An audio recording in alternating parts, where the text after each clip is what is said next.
Hello and welcome to India Today SoSouth. I'm Gautam Shankar. So you are joined in on this election special where we are covering Tamil Nadu elections, which goes to polls in just a couple of days. So election fever has well and truly gripped Tamil Nadu. So as I said, it is going to elections on April 19, and there's going to be a triangular contest for the first time, in a sense, since 2014, for after 10 years. So this time the BJP is hoping to attract voters who are seeking a change, and who are looking at a third force apart from the two dominants in the state, of course, which are the DMK and the ADMK. So will Tamil Nadu become the second state after Karnataka, where BJP will be able to make a breakthrough in the south? The battle is, of course, for 39 seats, in which the BJP is banking on Prime Minister Narendra Modi's popularity and also State President Annamalai to make a dent in the Dravidian politics that has dominated the state for decades. So, what is the ground situation like? What is the voters' sentiment there? To understand more of this, we have India Today's Deputy Editor Akshita Nandagopal. We have senior correspondents Pramod Madhav and Shilpa Nair joining us on the discussion today. Thank you so much for joining us on the discussion today, guys. Thank Yeah. you. Thanks, Gautam, So, for having first us. off, thank you. So first off, Pramod, if I could start with you, what is the major differences that you observe in this election and 2019? Do you feel that there is going to be a change in Tamil Nadu, which has been dominated by type of politics that is Dravidian or socialistic politics, which has created a strong sense of identity? So this is what the BJP has been trying to change. So do you feel that change is evident, or is it slowly seeping into Tamil Nadu? What is your take on this? See, within 1 month, a lot of things changed in Tamil Nadu, especially in BJP. Because until, if I have to say these things openly, until that period, Annamalai was somebody who was concentrating on changing the state. He was the state president and he wanted to play a major role in 2026 elections. But imagine everything changed over there. He is now a candidate from this Coimbatore, and a sitting Rajya Sabha MP is also a candidate, and a sitting MLA from BJP is also a candidate. So you can actually find out what kind of equation is happening, I mean, is behind it. But however, it looks like from across the nation, the supporters of BJP want to bring a change in Tamil Nadu. But does the people of Tamil Nadu want that kind of change? We couldn't, I mean, I personally could not observe anything like that on the ground. Is that that's my opinion after going to various places in Tamil Nadu. All right. Shilpa, you've also been covering several constituencies. What do you feel are the most significant moments of the electoral campaigns? Has the BJP's message really been well received? Because we've seen BJP trying a lot, right from the earlier Kashi Express, the Kashi Sangamam message that was delivered by PM Modi to DMK files, to the most recent Kachativo Island issue. Have all these electoral narratives been received by the Tamil Nadu voters? What is your take on this? Well, Gautam, when you go to the ground and speak to people and cover all these political rallies, the one difference that I could sense from 2019 to 2024 is the fact that I feel the BJP cadres and BJP karyakartas are much more energetic. They are more excited this time around. I could sense that sort of energy within that BJP crowd, which was probably not there in 2019.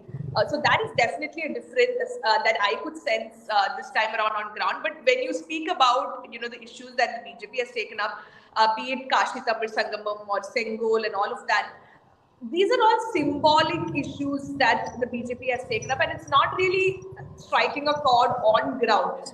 In fact, the opposition narrative that forget the Sengol, forget the Kashi Tamil Sangamam, forget the Prime Minister talking about his love for Tamil and all of that. The opposition has been questioning where was the Prime Minister when Tamil Nadu was affected by floods. Why has the union government not given us funds when the state has just come out of such a huge disaster? Where is that money that people should be getting? Then the question of we are giving 1 rupee, we are getting back only 29 paise from the union government. These are far more powerful narratives than a Sengol or or a Kashi Tamil Sangamam. Probably, if the BJP at least had given a token amount as the relief fund, that would have struck a better chord with the people, or fastened the AIMS Madurai project. That again is used as a symbol by the opposition parties to show, look, the BJP is discriminating towards Tamil Nadu when it comes to development of Tamil Nadu. This is the manner in which they treat us, because that project, it was announced in the 2015-16 union budget. The foundation stone for it was laid in 2019 by Prime Minister. 2024, there's not much progress as far as AIMS Madurai is concerned. So if at all the BJP had focused on some of these tangible issues, probably their narrative would have been a little better, is what I believe, because Sengol, Kashi Tamil, not many people are even aware of Kashi Tamil Sangamam, except for the fact that BJP leaders talk about it in their political rallies. All right. These were the narratives of the BJP, but also, Shilpa, staying with you, I want to ask about Coimbatore, because you were there on the nomination day. You saw the sentiment there as Annamalai, Singha Ramchandran, and even the DMK filing nominations. So, what is the sense that you're getting there from Coimbatore? Because that is the seat which will be very, keenly watched from a national point of view as well. Despite whatever happens in other seats, wherever BJP is contesting, all eyes will be on Coimbatore. So, has Annamalai managed to, get the middle class voters and even the younger voters? Because that is the talk. He's going after the middle class and the younger generation. So, what is your sense of what's happening there? Well, Gautam, I strongly believe what happens in Coimbatore this time will set the course for Tamil Nadu politics going forward. Because it's a very, very tough three-cornered fight between the DMK, BJP and AIDMK. It's a high-stake battle for all the parties. For the DMK, they need to win this to show that, one, they have breached the traditional AIDMK stronghold, and also to show that they are able to keep the BJP at bay. Them defeating Annamalai would be the biggest political statement that they can put across, in Tamil Nadu. For the AIDMK, which is, of course, there's a lot of question about EPSs leadership, about, whether AIDMK still has that appeal amongst the voters. Coimbatore has been a home ground for AIDMK. It's their traditional bastion. So for AIDMK, they need to retain that bastion to show that they are still in the game. They are still the powerful party in Tamil Nadu. For the BJP, if they win Coimbatore, that would truly signal that BJP has arrived in the Dravidian land. And for Annamalai also, because it's the kind of the BJP has been projecting him as a very popular leader. So if at all he loses, then the narrative that they're trying to build then sort of falls flat. So they can't afford to have that at this point in time, when they're concentrating heavily on the 2026 elections as well. So it's a very high-stake battle for all the parties. And you asked specifically about Annamalai. There's no doubt that he's having a lot of support within youngsters, within upper middle class, voters. Because every time you ask them, multiple people have multiple reasons to support Annamalai. For instance, some say, look, he's so educated. Look at the kind of qualifications he has. He's given up all of that to come and serve the people. So that means he's here for change. That was, something that a lot of people talked about in Coimbatore. For the business houses, they see, Annamalai's one line that he said, that I will be the hotline for Coimbatore with Delhi. That has resonated well with some, industrialists, with some traders, business people, because they believe Coimbatore, of course, is the hub of MSMEs, hub of industries. It's known as the Manchester of the South. So there's a lot of business interest as far as Coimbatore is concerned. So they see Annamalai as someone who can bridge that gap, who can take their concerns to Delhi, get them addressed. So there are multiple reasons why people support Annamalai. Of course, for the Hindutva voters, they see Annamalai as someone who's been fiercely taking on the Dravidian parties.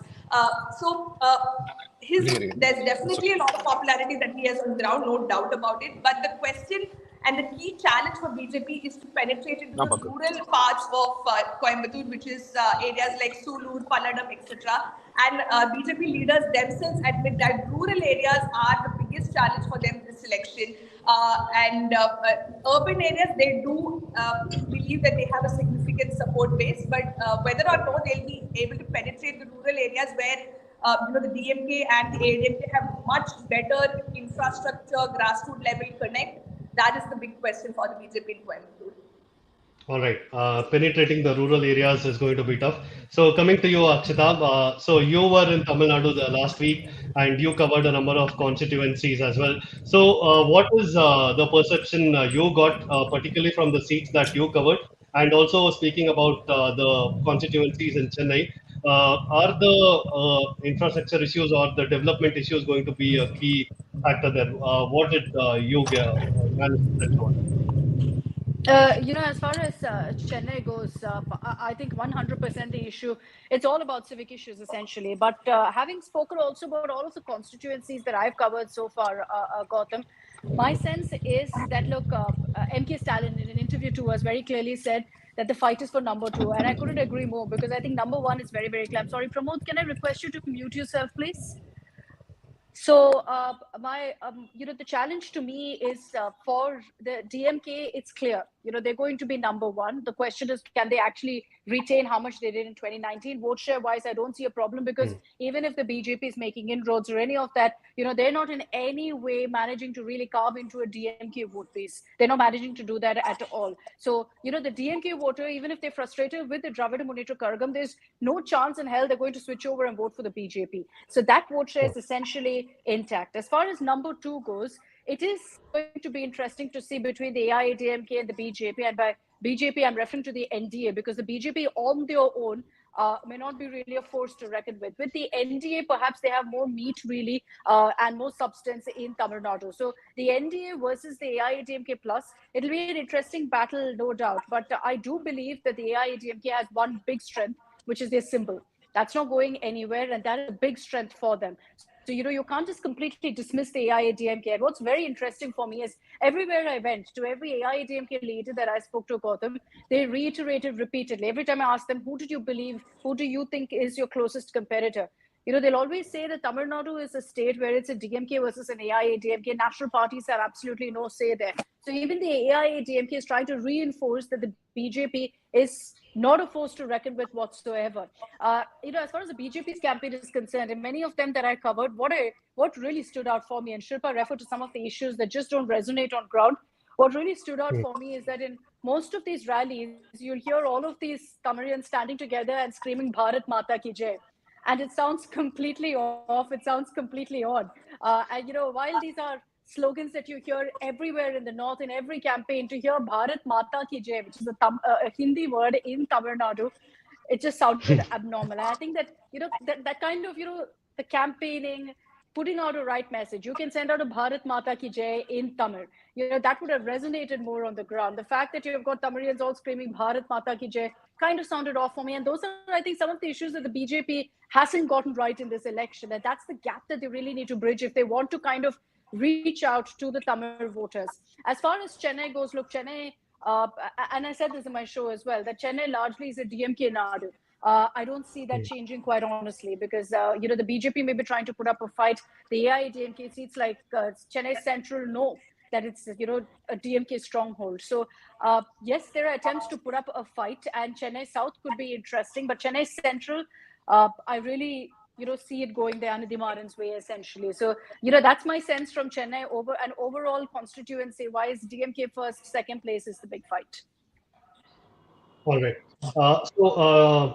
Right now, coming to you, Pramod, I just want to ask about, let's now switch focus to the DMK's campaign, because their campaign has unequivocally been focused on how the center has not been giving out funds to the state, even from the disaster relief fund, or even for what the state deserves in terms of taxes, the devolution of taxes. So this unequal funds coming from the center has been made a big issue by the DMK.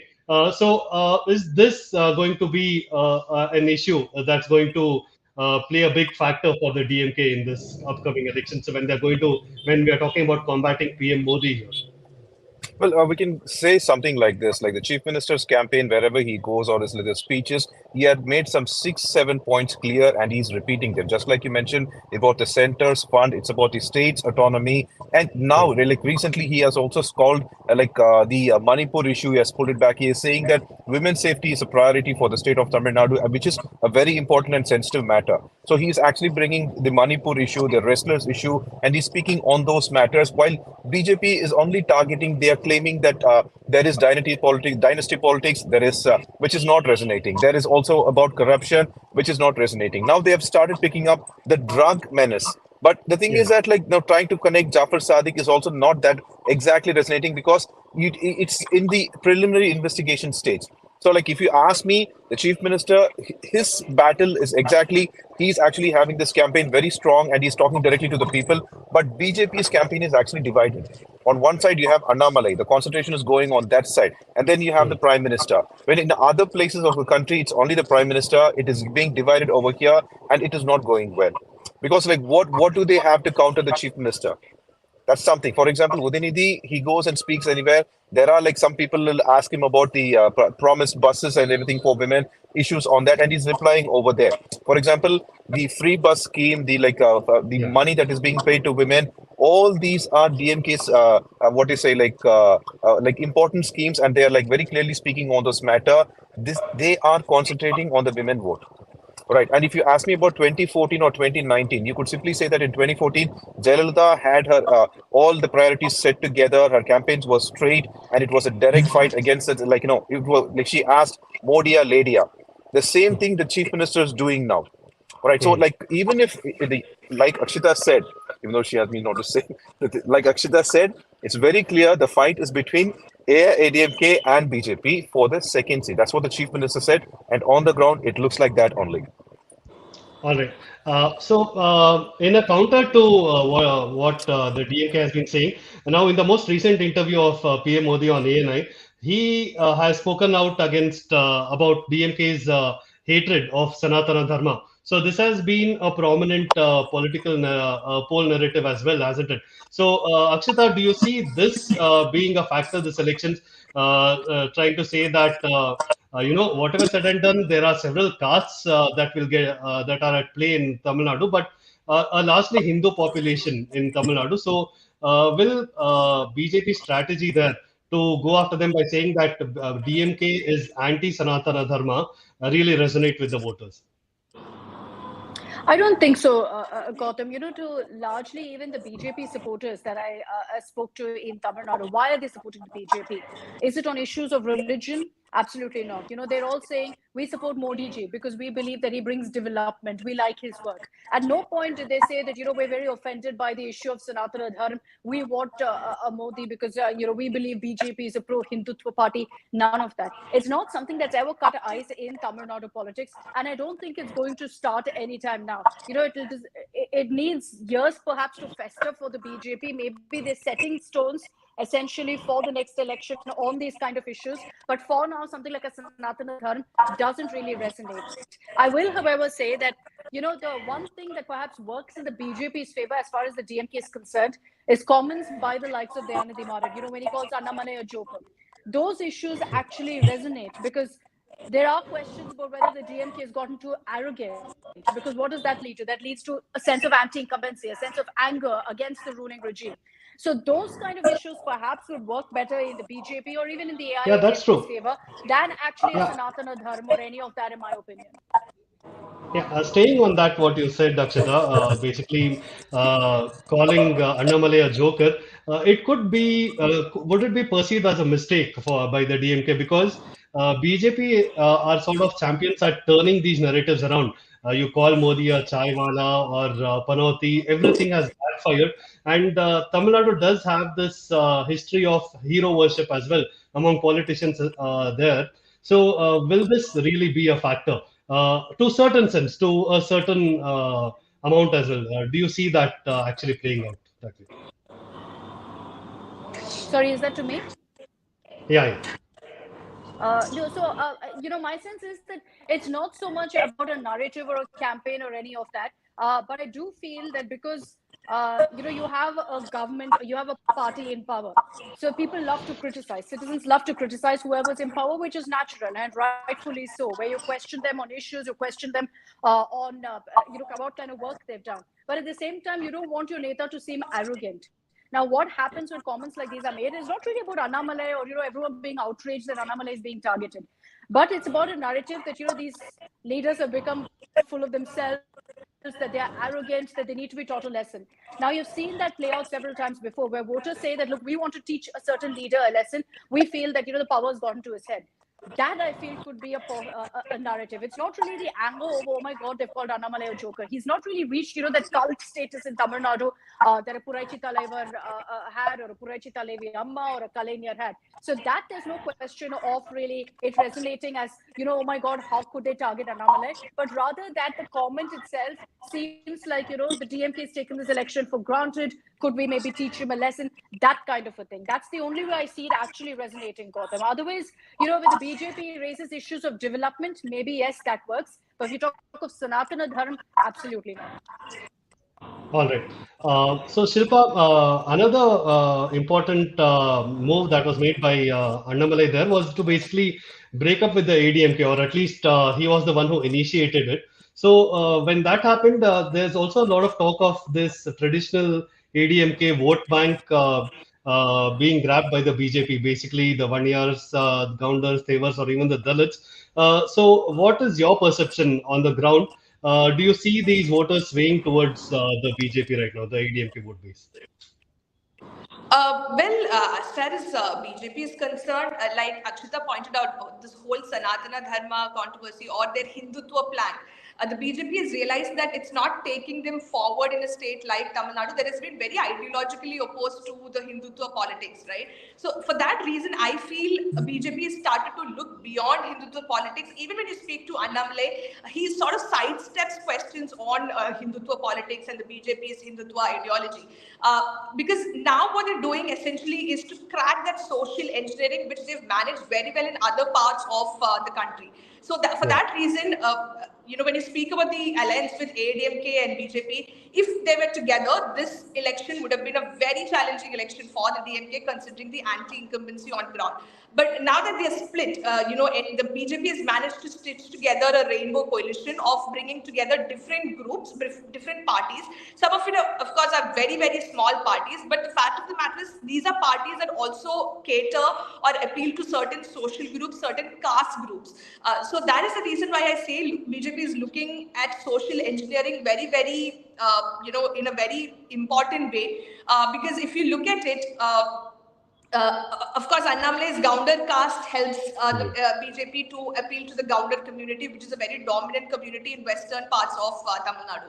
Now, in South, what have they done? They've brought in leaders like TTV Dagans and O. Paneerselvam, leaders belonging to the Tevar community. They were expelled by EPS from the AIDMK. So there is already a lot of resentment against AIDMK amongst the Tevar community because two of them, in fact, even Shashikala was expelled. So three of their top leaders were expelled by EPS and his supporters. So there's a lot of resentment. So the BJP bringing them into their fold, it will definitely help them in South Tamil Nadu is what I believe. TTV Dagans and O. Paneerselvam. More than O. Paneerselvam, I think TTV is someone who will make a difference to the NDA this time around. In fact, Theni is one of the seats where the NDA has a very bright chance in competition, or the political fight there is very, very tough. Again, with the PMK, PMK of course is a party that appeals to the one-year community. Now, there are of course political observers questioning as to how exactly the vote share, vote transfer will happen between PMK and BJP, because BJP is not really that strong in northern Tamil Nadu, where the PMK has a lot of significance. But definitely, what one can understand from this, this alliance that BJP has stitched together is that they are trying to appeal to different caste groups. And also remember, when the Prime Minister comes to Tamil Nadu, he talks about Muthuramalinga Tevar. He's an icon of the Tevar community. He talks about Jayalalitha and MGR. It's not because he's trying to keep the doors open for ADMK. That could be one interpretation of it. But the BJP is also trying to get the ADMK voters to come to its side. So taking the names of some of these caste leaders, some of these icons who resonate amongst the people of Tamil Nadu, that is a very thought out strategy by the BJP is what I feel. All right. Pramod, coming to you, I just wanted to ask you about is there any sort of heavy anti-incumbency in certain seats in Tamil Nadu? Because in the last two elections, we've seen Tamil Nadu giving sweeping mandates, say in 2014 to the ADMK, in 2019 to the DMK. So will we see a fractured mandate between the DMK-led bloc, the ADMK, and the BJP or the NDA bloc this time? Because which way do you see the swing voters who are not ideologically aligned to any party? Will the BJP be able to woo them? What is your sense on this? Well, I will say this once again. The thing is that, like in Tamil Nadu, BJP had very less time to go with the narrative. That's the reason. Even they do not play the Sanatana card very big, just like Akshita mentioned. Kachativa, they tried to bring it up very big. That also did not resonate much on the ground. And there are like other parties. For example, people are waiting to vote for Vijay more than BJP, even though he has not even entered the politics in proper manner. People are like saying that we will. I mean, even Rajdeep show, people said that they want to vote for Vijay. And there is another party called as Nam Tamilar Katchi that is always known to get the votes of this swaying percentage. They used to get their votes, so they are also on the fray. And the very important aspect is that AIDMK votes, I don't think it's going to break, first of all. And second thing is that if there has to be any kind of anti-incumbency, it should be in nearly 6 districts where we saw the natural calamity in December. And they are actually, like, the government has paid them money, and the DMK government is blaming BJP, for like not releasing funds. So those things are actually, people are trying to understand it, because every day the chief minister is speaking about it, and he claims that we asked for 37,000 crores, the money, we do not get it. That's the reason we are even going to the Supreme Court to get that money. And BJP has not said anything about it so far, except for claiming that 800 crores has been released. That for that also DMK once again says that that is state disaster relief fund that is supposed to be released by the center every year. So each narrative, the DMK's narrative is very clearly reaching the people, while BJP had very less time. I'm telling you, BJP had very less time, and they are concentrating on certain votes and the popularity of PM Modi and Annamalai. Will that give them the votes is like something. For now, I couldn't see a clear picture about it, because DMK seems to be like on the forerunner and everybody else on the back for now. All right. Akshita, during your visit to Tamil Nadu as well, you said that DMK is largely, they're expected to be the majority party there, but also there could be some discrepancies in the selection of candidates, and also this anti-incumbency factor that you spoke about. Any particular reasons and candidates that you want to speak about? I don't want to name and shame, but I think that when it comes to candidate selection, that the BJP, while they always ace candidate selection in other states, I do believe that as far as Tamil Nadu goes, they could have done a couple of things different to really put up a fight in some seats. I'll give you one example, Kanyakumari, right? It's a seat where the BJP has had a history of winning. So there's been a lot of talk of Kanyakumari. When I went there, I found a lot of people, and these are BJP supporters, a lot of them saying that, yes, we support BJP, we will vote for Modi no matter what. There was that section. Then there was another section of BJP voters who said that if only they didn't put Ponnar there, we would have voted for the BJP. Why is that? Because Ponnar there, Pon Radhakrishnan, has contested, this is the 10th time that he's contesting an election in Kanyakumari. While he may have won before, essentially he has a 20% strike rate. So, should they have put a fresh face in Kanyakumari? Should they have considered putting up a different face in Kanyakumari? That's a big question. There are obviously also questions about whether Annamalai should have been in the poll fray at all in this kind of an election when the BJP is looking at the long run, and whether that should have been different. There are questions about Chennai South, about Tamilisai Soundararajan being brought in as someone, who was a governor. She hasn't been here doing the groundwork in Chennai. And in a seat like Chennai, where there was so much anger over the floods, there was so much anger against the current MP, you could have turned that around into votes. The BJP, I don't know if they'll be able to do that by putting a Tamilisai Soundararajan, who's essentially, para-dropped into Chennai South just days before the announcement was made that you have to file your nomination. So these are some seats. I know I said I wouldn't name and shame, but I've done it. So these are just some seats that I feel that if the BJP really wanted to put up a fight, they should have done it a bit differently. All right. Coming to you once again, Pramod, I just want to ask how big will I just want to I just want to interject because, one fine example of what AIDMK is capable of, actually, Akshita went over there, is Ramanathapuram. A former chief minister is actually contesting from that spot, and 6 OPS, namesake OPS, are contesting against him. So that itself explains what kind of damage AIDMK, even though they don't want to take credit for what they have done, Yeah. can do from the background. Yeah. And All OPS right. doesn't have the two-leaf symbol, right? He has a jackfruit for a symbol. So every single one of his campaigns is focused on holding up a jackfruit so everyone sees it and knows that's his symbol. So, In fact, staying there with was one journalist who said something very funny. They said, whenever OPS is going to the ground to campaign, they all say, "Sir, we'll vote for you. Don't worry." And he asked, "Okay, on what symbol?" They said, "Two leaves." So they still think, OPS is related to. ADMK. It's not sunk in that he Yeah. has a different symbol this time. Yeah. So No, he that's true. literally holds up a jackfruit in every campaign. So, sticking with OPS and also TTV Dinakaran there, because this elections is going to be crucial for these two as well, isn't it? Because it defines their role in Tamil Nadu's electoral politics and also their role in the NDA. So, what do you feel, Pramod, regarding these two, especially TTV in Theni? What is the sense you get of his electoral chances this time? Well, honestly, we've been following TTV since 2017, and he was once fighting for the twin leaf symbol, and it was under the BJP rule that he went to the prison, and now he's back, and he's also like in coalition with the same BJP, which means that he can survive no matter what. That's what I would try to say. And same thing with OPS. OPS, like he came He's a from nowhere. survivor. He became the chief minister twice, and then like his son became an MP, the only MP from NDA. Imagine in 2019, he was the only MP from this NDA alliance, and then now he's actually struggling to against 6 OPS, and I'm pretty sure that like no matter how the this thing's going to sway, he will continue his Dharma Yuddham, and he will definitely survive as long as he wants to, or as long as he like when he decides to retire, because Tamil Nadu is an entirely different state, and even now they are only resonating the names of Jayalalitha and MGR. So until those names are going to be alive, these two will definitely be alive. And TTV Dinakaran, I'm pretty sure that he has like different like plans for the future. Maybe in 2026 it can change accordingly, because there was like once talks that TTV Dinakaran might head BJP in the future in Tamil Nadu as well. That was like 6 months back.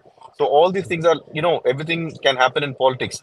So I'm pretty sure like TTV Dinakaran has a long run plan, but don't be surprised if he becomes the leader of BJP in maybe next like 1 year or so in Tamil Nadu.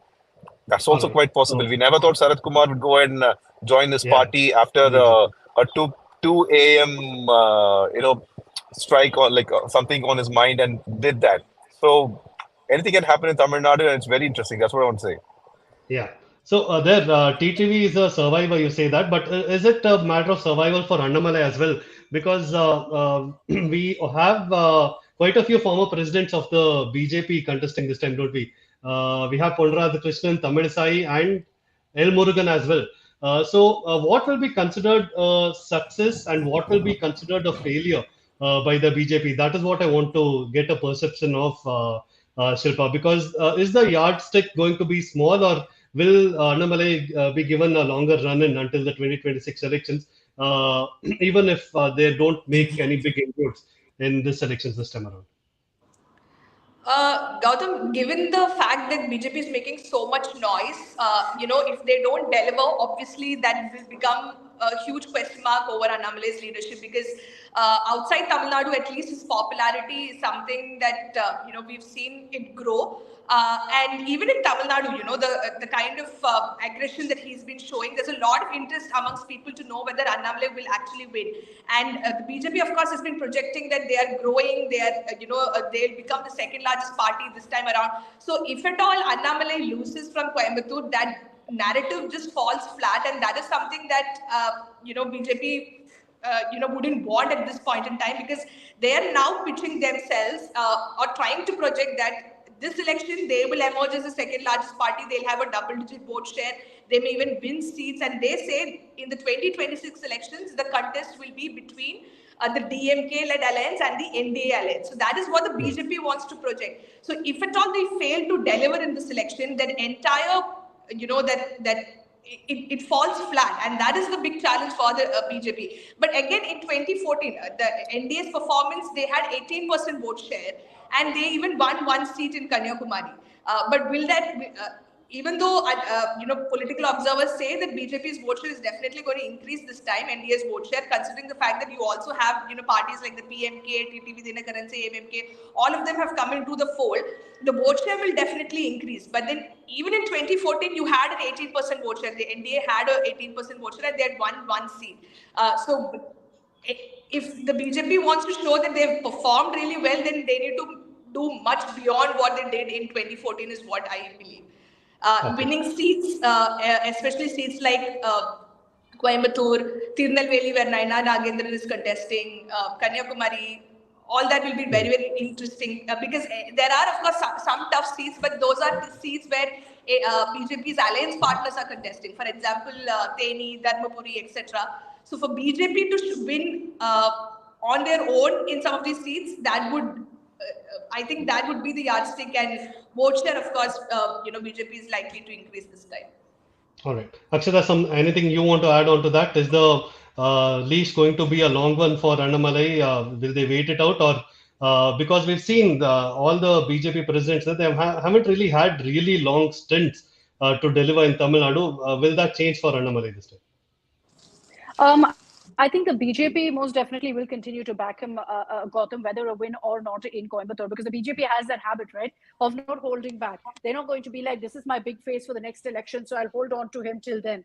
They don't do that. They put them in the poll for every single time. MLA, MP, it doesn't matter. They say that we'll put all of our big guns out there. So I think they will be kind of more lenient with him, even if he doesn't perform or excel really in political battle in Coimbatore. But his political rivals won't be.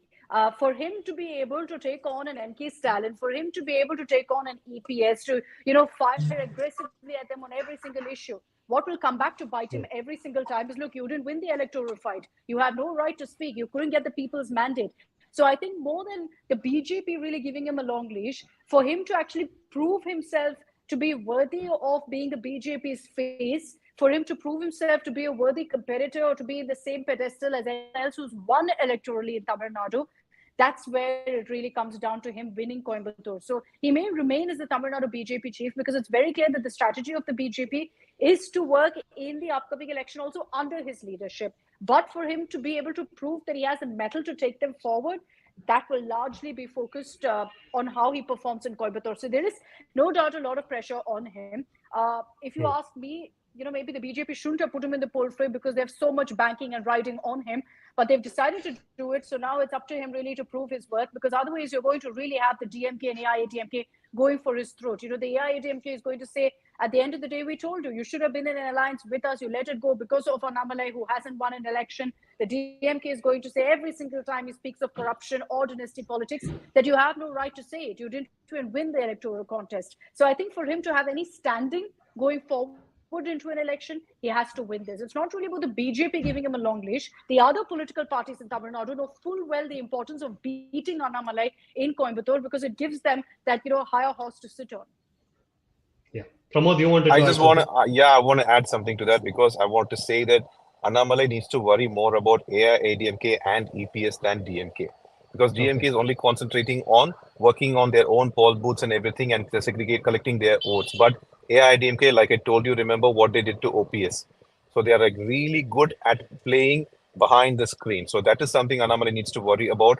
And in the past 3 days, EPS had stayed away from criticizing any politician. It will be only like if Udaynidhi says something, he will reply. It was like a reply to whatever criticism he faced. But for the first time 2 days back, I saw EPS claim almost giving a veiled threat to Annamalai. EPS openly said, Annamalai, be careful what you speak, because ADMK is not like a party. What you think of, it's a kind of a different party. So that immediately on the ground, that actually gave a kind of jolt to AIDMK cadres, and that is what AIDMK is known of. Unlike DMK would never do such a thing. They will not give open threat or anything like that. But AIDMK, because Jayalalitha, she used to say that she run the party like a military camp. Remember? So like EPS coming forward and doing that itself is like enough for them. And he just did it 2 days ago. And that immediately resonated on the ground. BJP does not have anything like that. to bring their caterers together. Like the thing is that they did not have actual time to go ahead and plan this. It all looks like last minute preparation. And just like Akshita said, everybody has been para-dropped to each constituency, and they have to go ahead and be it Tamilisai or be it Annamalai, be it Naina Nagendran or be it L. Murugan, they have to go ahead and face the battles with the name of PM Modi. Yeah. So sticking with leadership issues there, we've talked about Annamalai, we talked about Stalin, but one name we missed out is Edapadi Palaniswamy. It's a big test for him as well, and uh, uh, given the kind of cadre support that he has, how has he really managed to energize the ADMK at the grassroots levels? And are we actually sort of downplaying ADMK's chances? What is the reality there, Pramod? Well, reality is pretty fine. AIDMK, like they have a certain percentage of vote and that they're not going to lose. That vote is for twin leaf symbol. It is not for the leader. Be it OPS or be it EPS, that symbol is going to resonate because that is a symbol of MGR. I'll give you an example. 2 weeks ago in Madurai, they played MGR's Ulagam Sutram Valiban. It's a 1970s movie, and it was a house full. So for them, MGR is still alive. And for them, if anybody raises two fingers like this, it means it's MGR. Unfortunately, JP Nadda showing this finger for campaign for this thing because for them it's victory. But in Tamil Nadu, it's for twin leaves. So the kind of symbolism is entirely different. So that way, and just like you mentioned 2 days ago, EPS makes this kind of veiled threat for again against Annamalai, and that is resonating immediately. So it's just that EPS has to show that the party is still active. That's enough for them. And trust me, AIDMK is still an like it's a kind of a formidable force in the state of Tamil Nadu, and BJP has to worry more about AIDMK than DMK. Imagine even after going ahead with the allegations are that BJP might use the ED, IT, or CBI, and AIDMK still did not care about it. They wanted to come out of the alliance because they did not appreciate what Annamalai has said. Now Annamalai went ahead and said that after June 4th, the party will go to TTV Dagans and open its Selvam. They're not going to accept it. EPS, the Kongu belt is something very strong, and that's not definitely not going to happen. And then Annamalai goes ahead and stands in Kongu belt itself. So if he wins, he's a star. If he doesn't, it means it's AIDMK in a way has tried to teach a lesson. Yeah. So the ADMK still a big force there in Tamil Nadu. So final words from all of you. Shilpa, now that Tamil Nadu elections is just a couple of days away, your final words and also your message to the voters there. Shilpa, we seems like you're on mute.